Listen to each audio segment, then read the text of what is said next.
5, 4, 3, 2, 1, 0.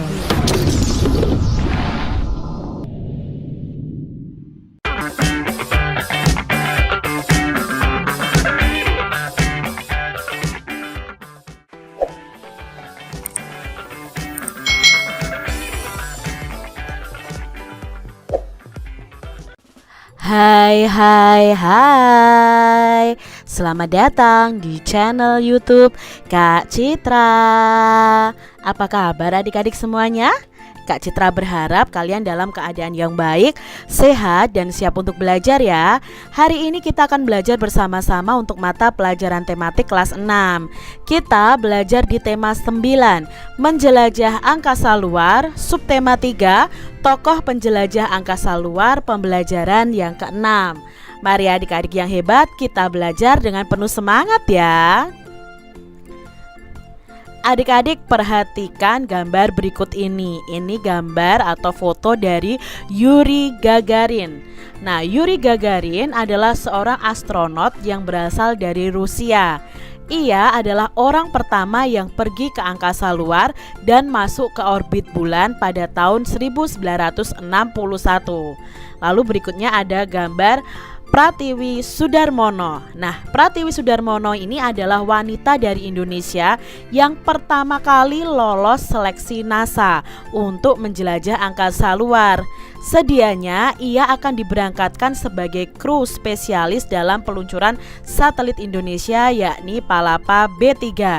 Namun sayang, pada tahun 1986 pesawat ulang-alik Challengers itu meledak dalam penerbangannya.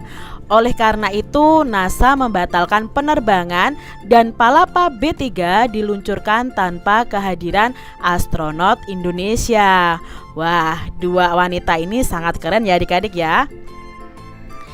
Adik-adik, setelah membaca keterangan singkat tentang kegiatan para ilmuwan untuk menjelajah angkasa luar di atas, buatlah nih beberapa pertanyaan tentang segala hal yang ingin kamu ketahui dari kehidupan para astronot. Nah, buatlah paling sedikit 3 pertanyaan nih adik-adik. Lalu kita diskusikan bersama ya bagaimana jawabannya. Misalnya pertanyaannya adalah, pada saat di luar angkasa, bolehkah kita membawa nasi dan roti adik-adik? Nah, nasi dan roti dan lainnya itu tidak boleh dibawa ke pesawat luar angkasa. Pasalnya, remahan-remahan yang ditimbulkan itu akan melayang dan bisa menyangkut di mesin pesawat adik-adik. Karena semakin ke luar dari bumi ya, itu kan tidak ada gaya gravitasi. Jadi benda-bendanya juga akan melayang adik-adik. Nah, jelaskan bagaimana cara astronot itu tetap dapat beraktivitas di luar angkasa. Nah, astronot itu memiliki pakaian yang khusus yang disesuaikan dengan kondisi luar angkasa. Kak Citra tadi sudah bilang bahwa di luar angkasa itu pasti tidak ada gravitasi. Gravitasi itulah yang membuat kita itu bisa menapak di bumi adik-adik. Kalau di luar tidak ada gravitasi, ya otomatis semua benda akan melayang. Nah, astronot ini mereka mempunyai baju khusus supaya mereka itu tetap berjalan seperti di bumi adik-adik dan tidak melayang seperti benda-benda lain yang akan melayang jika berada di luar angkasa. Apa yang terjadi pada tubuh saat di luar angkasa? Nah, salah satunya di luar angkasa itu kan sangat dingin. Jika kita tidak menggunakan pakaian khusus, ya tubuh kita juga akan bisa membeku. Kalau kita juga tidak pakai pakaian yang khusus, maka tubuh kita juga akan melayang ketika di luar angkasa. Adik-adik cari tahu nih penemuan-penemuan apa saja yang telah dilakukan sebelum mengirimkan manusia ke angkasa luar. Nah, hal-hal yang berhubungan dengan segala sesuatu yang diperlukan agar para astronot itu bisa hidup dan beraktivitas di angkasa luar dan kembali ke bumi lagi dengan selamat.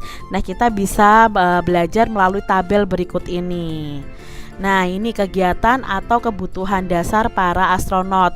Bagaimana para astronot makan? Nah, cara memenuhinya di luar angkasa bagaimana? Nah, para astronot ini akan makan makanan khusus yang sudah dikemas di bumi. Lalu bagaimana para astronot itu tidur? Para astronot tidur itu menggunakan kantong tidur yang ditempelkan pada dinding, adik-adik. Lalu bagaimana cara astronot mandi?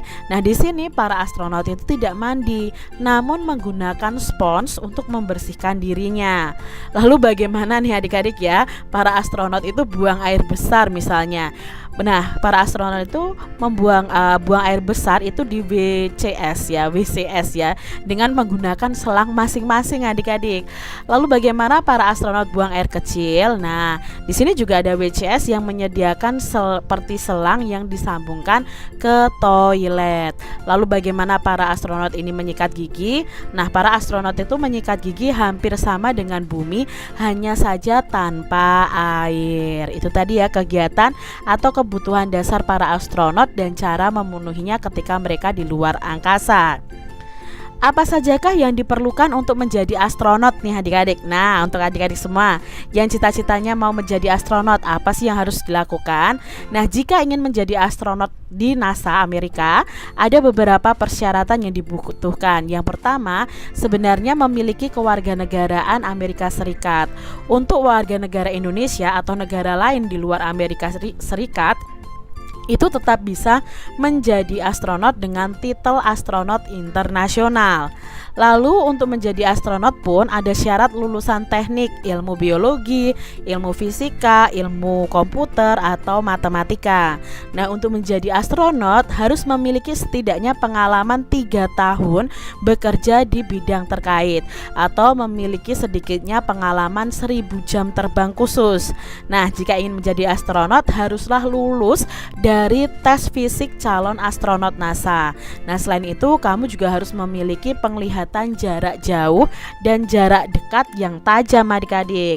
Yang berikutnya adalah memiliki jiwa kepemimpinan, mampu bekerja dalam tim dan berkomunikasi dengan baik. Nah, ini ya adik-adik ya syarat-syarat kalau kalian ingin menjadi astronot. Kehidupan di angkasa luar itu sangat memerlukan kerjasama baik antar anggota di dalam misi angkasa luar maupun dengan tim yang ada di bumi. Setiap keputusan diambil bersama untuk memastikan semua rencana itu dapat dilaksanakan dengan baik adik-adik. Bentuk-bentuk kerjasama ada di mana-mana di dalam kehidupan masyarakat. Salah satu bentuk kerjasama di masyarakat yang paling mudah ditemukan adalah kegiatan kerja bakti. Pernahkah adik-adik ikut kerja bakti? Pernah ya pastinya ya. Mari kita simak kisah berikut ini. Yuk Kerja Bakti oleh Niken Ari.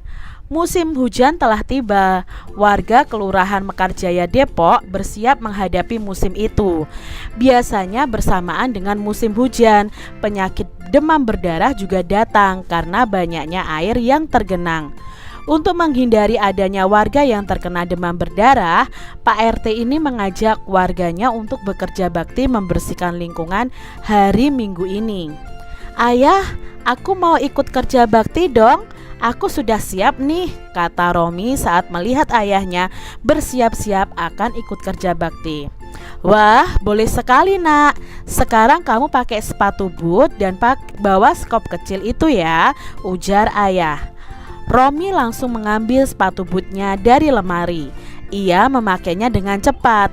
Tak lupa ia membawa skop kecil dan topi seperti yang diminta ayah. Setelah siap, mereka pun berangkat menuju lapangan, tempat para warga berkumpul. Di lapangan sudah banyak orang berkumpul. Bapak-bapak yang akan kerja bakti itu sedang mengisi tenaga dengan makanan yang disiapkan ibu-ibu dan anak-anak perempuan. Ibu Romi, Sinta, serta adik Romi juga sibuk membantu membawakan makanan, teh, dan kopi. Wah, pantas saja tadi di rumah ibu membuat banyak sekali pisang goreng, pikir Romi. Tidak hanya bapak-bapak yang akan kerja bakti, anak laki-laki seusia Romi juga ikut membantu. Romi melihat temannya yaitu Adi dan Budi sudah berada di lapangan. Adi membawa cangkul kecil dan Budi membawa karung. Tak lama kemudian kerja bakti dimulai adik-adik. Semua orang yang ikut serta bekerja bakti langsung menyebar ke daerah RT 03. Ada yang mulai membersihkan selokan yang mampet, lalu mencabuti rumput liar dan mengumpulkan sampah. Pokoknya semua sibuk sekali. Romi, Adi, dan Budi juga tak kalah sibuk. Mereka membantu loh membersihkan selokan yang tertutup tanah. Romi mengeruk tanah itu dengan sekop kecil miliknya. Adi juga sama. Ia mengambil tanah yang menutupi selokan dengan cangkul. Sedangkan Budi menampung tanah dengan karung yang dibawa. Waktu sudah menunjukkan pukul 11 siang dan semua pekerjaan sudah selesai. Wilayah RT 03 menjadi lebih bersih dan rapi adik-adik. Sudah tidak ada tumpukan sampah ataupun selokan yang mampet. Karena lingkungan tempat tinggal sudah lebih bersih, warga pun senang dan siap menghadapi musim hujan. Diambil dari Nusantara Bertutur, Kompas Minggu 24 September 2017. Nah itu ya adik-adik ya, bagaimana kerja bakti di daerah tempat tinggal Romi. Sebuah cerita itu dapat memiliki persamaan dan perbedaan dengan pengalaman pribadi kita atau dengan film yang mungkin pernah kita tonton adik-adik. Nah setelah membaca cerita di atas, kita bisa melakukan kegiatan berikut ini. Kita bisa menggunakan diagram di bawah ini untuk melengkapi keterangan tentang cerita fiksi tadi. Lalu kita tuliskan nih bagian yang kita sukai dari cerita fiksi tadi dalam satu paragraf dan jelaskan mengapa kamu menyukainya. Nah adik-adik, kita akan jelaskan persamaan dan perbedaan cerita tersebut dengan peristiwa yang mungkin pernah kita alami atau kita pernah menonton film yang hampir sama dengan cerita tersebut. Nah misalnya Kak Citra buat diagramnya seperti ini. Bagian yang paling disukai dari cerita fiksi di atas adalah tentang banyak sekali yang ikut kerja bakti. Tidak hanya bapak-bapak yang akan kerja bakti, anak laki-laki seusia Romi juga ikut membantu.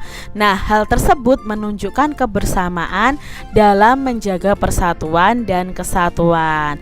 Nah di sini kita lihat nih adik-adik ya. Persamaannya apa? Nah persamaannya itu dari lingkaran yang saling bersinggungan ini antara cerita fiksi dan mungkin pengalaman kita. Persamaannya adalah kerja bakti itu bisa meningkatkan persatuan dan kesatuan.